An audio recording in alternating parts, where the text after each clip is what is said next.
and so on and so forth. But one of the experiences I had when I was back there, and I forget what year this was. This would have been in the middle 1990s, I think, maybe early 1990s. I was at John's office on a Saturday morning at 9 o'clock, and I hadn't told anybody this, but I picked up the phone and called a mutual source of ours in Omaha, and I arranged to meet this individual at a restaurant at 12 noon. So I went there, met him, and then we went out and did some work. As a matter of fact, we drove over to Council Bluffs, which is right across the river, and we checked the house out where we thought that, Johnny Gosh and some of those kids were staying or had stayed. In fact, they were staying there.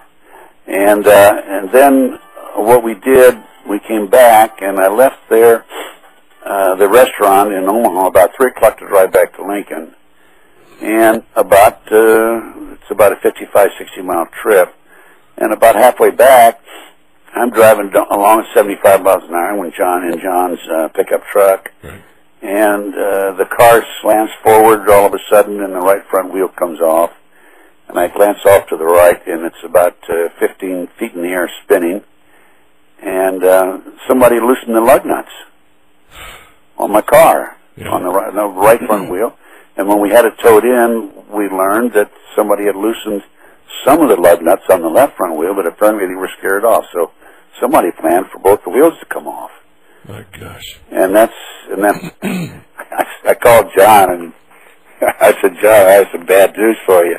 And he was, of course, he didn't ask me if I got hurt or anything. He said, what about my truck? But he has a great sense of humor. Oh, yeah. And we had it towed into Lincoln, and that's when we found out that the left front wheel, the lug nuts had also been loosened there.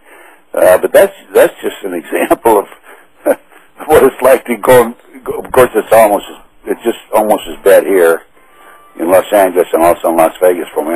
I'm under constant threats and surveillances and everything else. So, you want to take the mic? I got to call. Yeah. I'm on a radio show. Yeah, okay. Everybody, it's... Greg? It is so... Which Greg? It's so hard for me to... Oh, okay, Greg, I'll call you. To understand exactly what is going on in the world. I mean, to hear a man, pardon me, like John Decamp, where you can... Okay, I'll call you back so we get off there. You can feel and you can hear the... Sorry about that. No, Ted, that's okay. I was just saying to everybody, it's almost beyond imagination when even you get a man of the caliber of John Decamp, who's probably not afraid of anything, would fight a lion barehanded, and yet you can hear the trepidation and, I won't say fear, but whatever it is in his voice, and to hear even Bill Colby, head of the CIA, with a background that people could never understand, and John Decamp too. I mean, because of what he did during the war, also, during the Phoenix program. That's right. To back off that far from something as terrible as what we're talking about. Well, you see, John has 4 children. Yeah, well. And his youngest is 16, as he mentioned, and he's got 3 daughters. They're lovely, beautiful family. Yep. They're half Vietnamese and half Anglo. He married a Vietnamese lady, Na is her name. Okay. And, he told me the story, and I think it's safe to say it, that he built a house in Vietnam for the family, and they go there in the summertime. Huh. And he told me that a couple of years ago, he went back there, and his counterpart in the South Vietnamese military. Now, bear in mind that John was involved in the Phoenix program, and that was our people going behind the enemy lines and assassinating, people who are pro-communist and so on and so forth. Right. So his counterpart was a colonel in the South Vietnamese army, and he told me this. He said, I asked about Colonel so-and-so, and they said, you mean General? And John said, no, Colonel. Oh, no, he's General. And John said, what do you mean he's a general? He was actually a general in the North Vietnamese army. At the same time? Well, yeah, he was an infiltrator. Oh, for crying out loud. And he was... Oh, jeez. So John says to me, he says, no wonder we lost the war. Oh, good grief. They had infiltrated this key program. Well, this whole... I mean, that war was... it was a fraud, first of all, as everybody knows. But, I mean, to take the number of lives, American lives... Well, take the number of lives from wherever. Yeah. On a war that was make-believe. Well, that was 50,000 lives we lost, wasn't it? 58 U.S., Mm-hmm. but think of the several 100,000 men and women who were injured and will have permanent injuries forever, and those that died eventually of their injuries. But how about some of our allies? And how about the North Vietnamese? I mean, this was a situation that was planned immediately after World War II.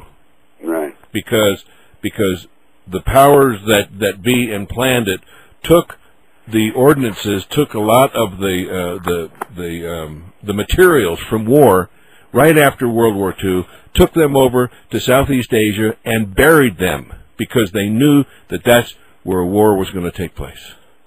That's true. I mean, Ted, this is so ridiculous to me. And it goes back to what I said with Clinton also, and that is that how can people, knowing, and there's so much documentation, but knowing what type of a character he is, and yet still, my gosh, if we had another election and said, okay, Clinton can run, that bastard would win again. I'm serious. Oh yeah, sure he would. I'm sure he would. So, you know, what is wrong with people when their ideal, their moral standard is so low that they would elect a couple like that? And look at some of the reports that are coming out now by school psychologists, and what the kids are doing today. They are having oral sex on stairways in 9, 10, 11-year-old kids. Yes, and they say, but that's okay because it's not sex. Yeah. Because that SOB did what he did. That's right. There is something.